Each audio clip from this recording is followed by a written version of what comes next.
for this assignment, I interviewed a business local to me back home in Massachusetts. The name of this business is Oasis Day Spa. It's a day spa located at 108 Pleasant Street in Weymouth, Massachusetts. And the person I interviewed is the boss and owner of Oasis Day Spa, and her name is Julie Anderson. I'm interested in this business because it attends to hospitality by providing services to people, but it also helps people therapeutically, and I have a passion for helping people in any way, and I hope that my future job serves others.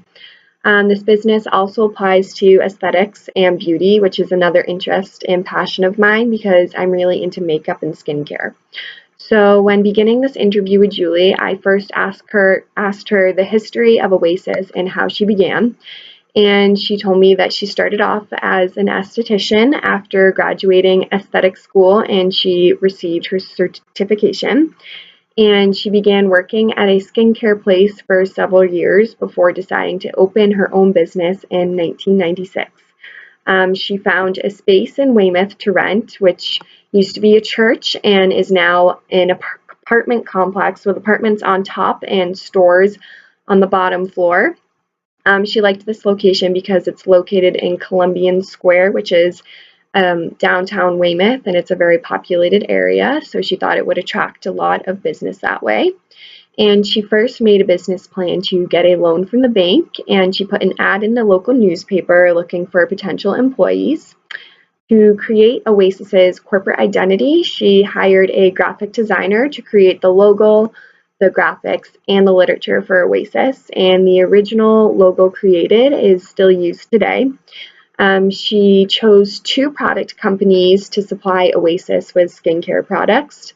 The first was Giammarini's product line, who the founder of actually helped her with her skin in 1986, and the second product line was Repassage, whose founder actually trained her in 1987. And for nail and body products, she found those companies through research. In May of 1996, she opened Oasis Day Spa with only 7 employees, including herself. Oasis was the first day spa to open in Massachusetts, offering nail services, skin and facial services, and massage services. Since then, Oasis has been in business for 22 years, expanding its list of services, and Julie now has 35 employees. 4 years after opening in 2000, Julie incorporated her business and became president of Oasis Day Spa, and her husband left his job at State Street Bank to help her run the business, and he became the vice president, the secretary, and the treasurer of Oasis Day Spa. Oasis has a specific target population targeting men and women between ages 18 and 65. Majority of her clients, though, are women mid-age, and she does have a very consistent clientele, and she now offers a reward program for regular clients. Her main source of revenue is services and product sales. She began selling only 4 brands of products, and she now sells upward of 12 main product brands. Most of those products she found through research. One of them, called Farmhouse Fresh, which is a body product, she discovered at a trade show and is now one of her most popular products and is also fairly new to Oasis.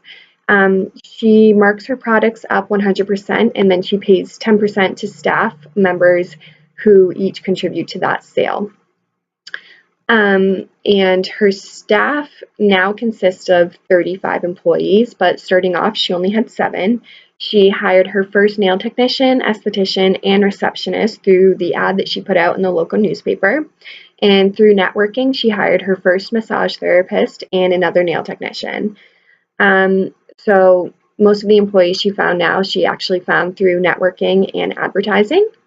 And each area of employment has specific requirements that they must reach. So for estheticians, Julie requires that they go to an aesthetic school in Massachusetts for a total of 600 hours, and she then trains them for 2 weeks on the job. And after 2 years working for her, she gives them their Class 6 license. And then for nail technicians, they're required to go to nail school for 100 hours, and they are then trained for 2 weeks. For massage therapists, they must go to school for a minimum of 650 hours before beginning their 2-week training. And for desk receptionists, they're only required to have a high school diploma, and then they are trained for 2 weeks as well. And they start off making $10 an hour, and then they have annual reviews. So Julie believes in marketing a lot, her business. She really believes that advertising helps a lot. So she began marketing her business in the local newspaper, and she now uses media and magazines. She has a Facebook page for Oasis, and she also has an Instagram account for Oasis. And she's been featured in magazines such as Best of Boston and South Shore Living. But she says that she believes the best form of advertisement is word of mouth.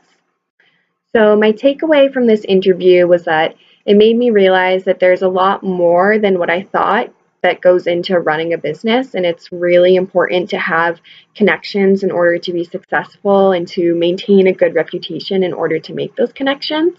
I also realized that revenue is really important in order to support a business. So it's really important that the source of revenue is efficient and that you're putting in your maximum effort to make it the best it can be and you're paying attention to its worth.